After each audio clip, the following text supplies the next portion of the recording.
Hello everyone, good day. Today we will discuss about templates and data binding in Angular. First of all, what is templates? Angular is a popular web development framework that allows developers to create dynamic and interactive web applications. One of the key features of Angular is its use of templates, which allows developers to define the structure and layout of the application's user interface. In Angular, a template is a piece of HTML code that is associated with a component. Templates can include standard HTML tags as well as special Angular directives and syntax. If you look at below, the element directive 1 is equals to value, directive 2 is equals to value, and etc. Take that as an example. And here, the element refers to a standard HTML element such as div, span, or input. Directive 1 and Directive 2 are Angular directives that modify the behavior of the element. Directives can be specified as either attributes or property bindings. Attribute bindings are denoted by the syntax Directive 1 is equivalent to value 1, while property bindings are denoted by the syntax um, brackets directive 2 brackets equals to value 2. Property refers to a property of the component that is being used to display data in the template. Um, right now, this is still very blurry in a way that you will still have a hard time to understand. But later in this course, we will discuss about this. This is basically a combination of template and data binding already. So in the further slides or maybe in the further demo, we will see how it works. But in addition to this basic syntax or elements, Angular templates also supports a number of special features such as ng-for, ng-if, and event bindings.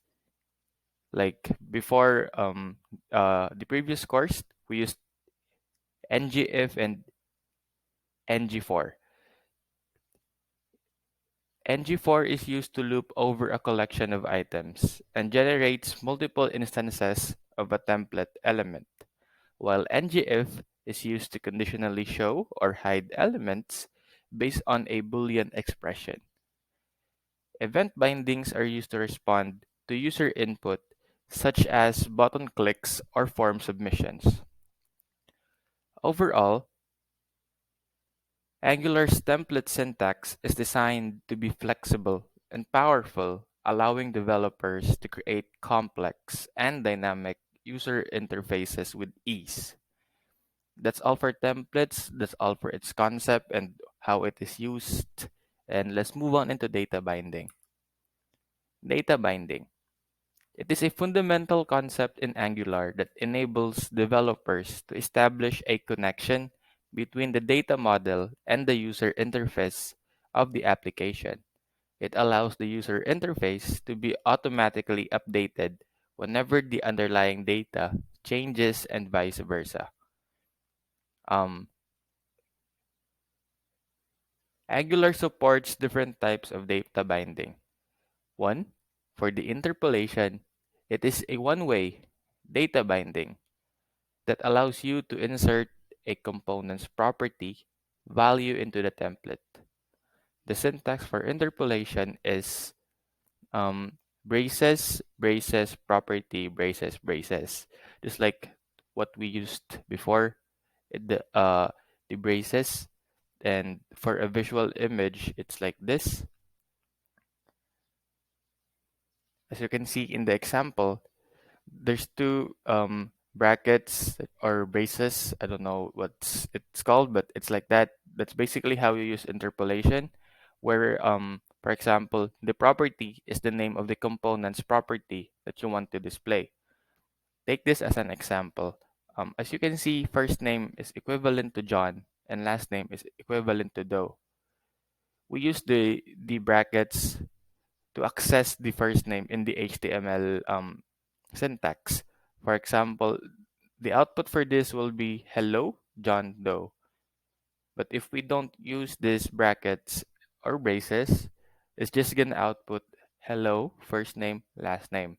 But basically, we don't need to hard code the John and the Doe in the HTML file because we can use interpolation to access it in the TypeScript file. That's the power of interpolation, and later in this course, we will demonstrate how it is used.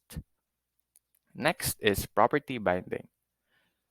Property binding is a one-way data binding mechanism that allows you to bind a component's property to an element's property. The syntax for property binding is this with braces. This is with braces already. So okay, so in property binding, we use brackets. In interpolation, we use braces. Here in property binding, we do access the URL for the image using the img element or the image element with a source. So basically, in a regular HTML code, there's gonna be no brackets here in the src. It's just gonna be src equivalent to the URL. But here in Angular, we use the brackets to bind the property of the variable image URL to our HTML code so that it's gonna be much clearer to look at, because as you can see in the image URL, sometimes it's gonna be a very, very long link if you're gonna access it through the web, or maybe it's gonna be shorter if you saved it already. So in property binding, it helps us access or binds the property of the variable into our user interface. Next is event binding. Event binding is also a one-way data binding mechanism that allows you to bind an element's event to a component's method. The syntax for event binding is with parentheses. If you look at here at the bottom element, parentheses, click, this is the event, and it must be equivalent to the method wherein in this example it is called onClick. Again, in the button element, we have this event or click enclosed with parentheses. So that's how you bind it to a method called onClick.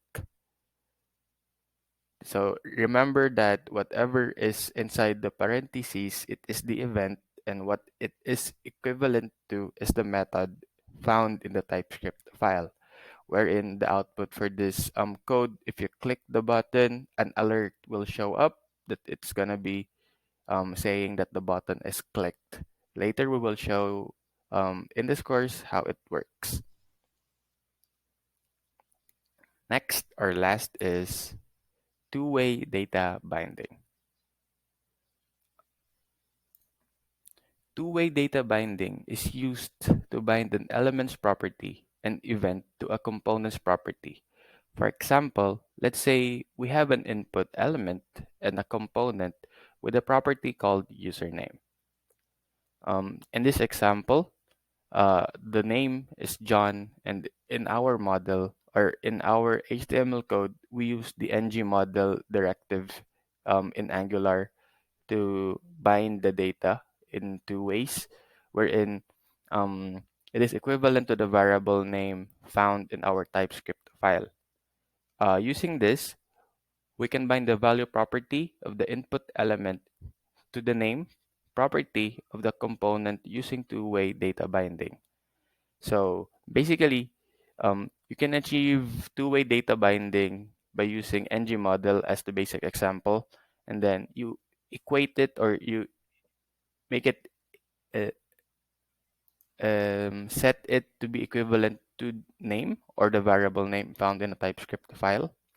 Then, as soon as you change the input, like for example, its default is John for the name, and if you type in a different name inside the input, this header or h1 tag will show also the name that you typed.